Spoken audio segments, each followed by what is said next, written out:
Everywhere you look in the universe, from a glacier moving in slow motion to the wild, fiery breath of a star, things are, well, they're flowing. It's this constant, beautiful chaos of motion. But how in the world do we make sense of it all? Let's find out. First, think about honey. Just imagine that slow, deliberate ooze. It's like a golden river moving with this incredible internal resistance, right?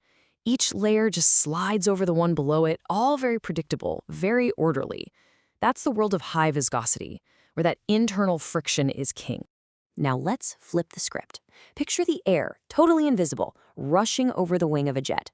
It's moving so fast that the air itself starts to behave differently. It gets compressed, literally squashed against the front of the wing, and that creates shock waves.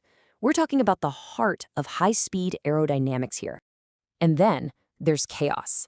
Think of a river during a flood. It's a churning, violent mess of eddies and swirls. Any sense of order is just gone, replaced by pure, raw energy. If you followed a single drop of water in there, you'd have no idea where it would end up. So you've got slow, you've got fast, and you've got chaotic. 3 different fluids telling 3 completely different stories. And that brings up the big question, doesn't it? Why? What are the secret rules that make them act so differently? How do we start to bring some order to this beautiful mess? To crack this riddle, we're going to follow a really clear path. First, we'll figure out the fluid's identity. Then, we'll pick the right lens to look at it through. And finally, we'll explore how it actually behaves. These 3 keys are going to unlock a whole framework for understanding pretty much any flow. So let's get started.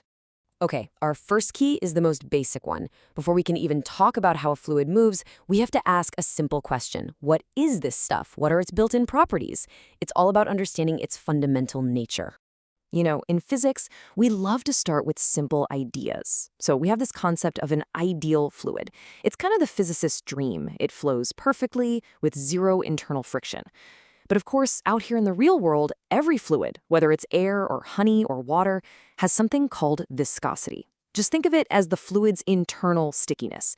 So really, our first big distinction is simple. Are we talking about a perfect theory or a real-world sticky fluid?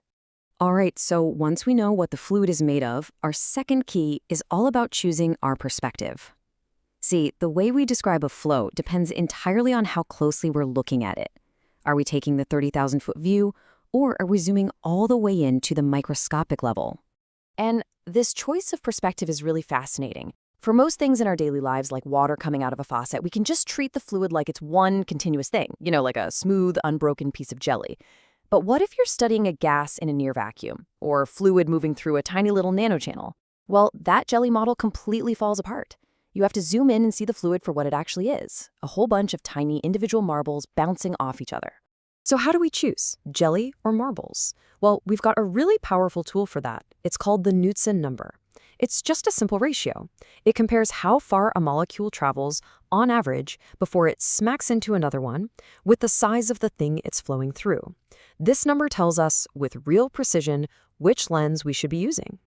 And this is where you start to see the beautiful elegance of physics.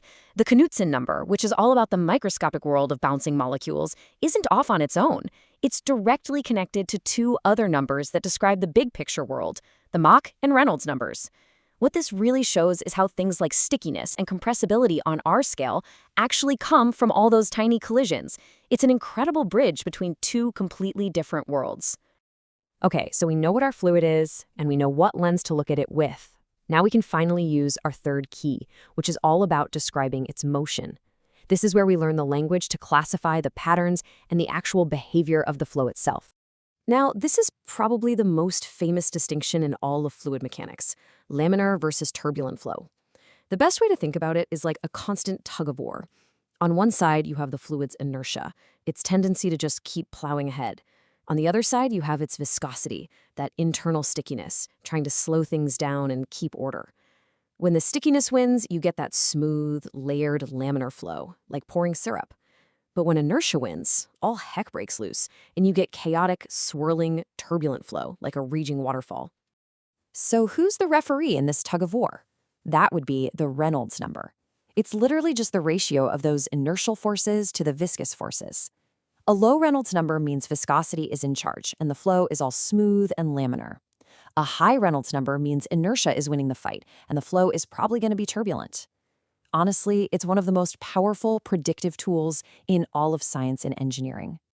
All right, besides that internal chaos, we also have to ask another big question. Does the fluid's density change while it's moving? Now, for liquids, the answer is pretty much always no. You can't really squash water, right? But for gases, it all comes down to speed. At low speeds, air acts like you can't compress it. But get it going really, really fast, like around a supersonic jet, and the air molecules just can't get out of the way fast enough. They start to pile up, and the density changes in a big way. To figure out where that line is between slow and fast, we use the Mach number.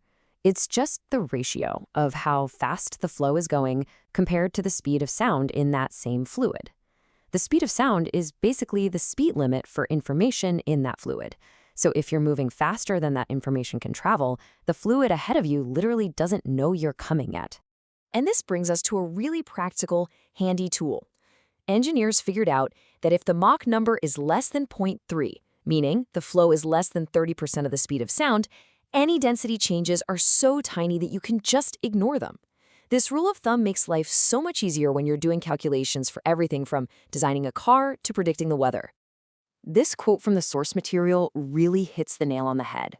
We tend to think of water as being incompressible and air as compressible, but that's not exactly right. These aren't permanent labels. They're actually behaviors that show up based on the flow's conditions, specifically that Mach number. It's a really important shift in how you think about it. So, we have our three keys: the fluid's identity, the lens we use to see it, and its dynamic behavior. But why go through all this trouble? Why does this classification system matter? Because, and this is the important part, this isn't just for a textbook. It's like a master key that lets us understand, predict, and engineer the world all around us. I mean, just think about it. These exact same ideas, Reynolds numbers, Mach numbers, they're used to design the quietest submarines and the fastest jets. They help us predict where a hurricane is going to go. They help us understand how blood flows through the tiniest little capillaries in our bodies. And it doesn't stop there. They go all the way up to the cosmic scale to model the plasma inside stars, and even down to the quantum world to describe the totally weird behavior of superfluid helium. It really is a universal toolkit. So from a simple drop of rain to a giant swirling galaxy, every single flow is telling a story. It's a story written in the language of physics, a story about forces and scale and behavior. We've just learned the grammar. The only question left is, what story are we going to read next?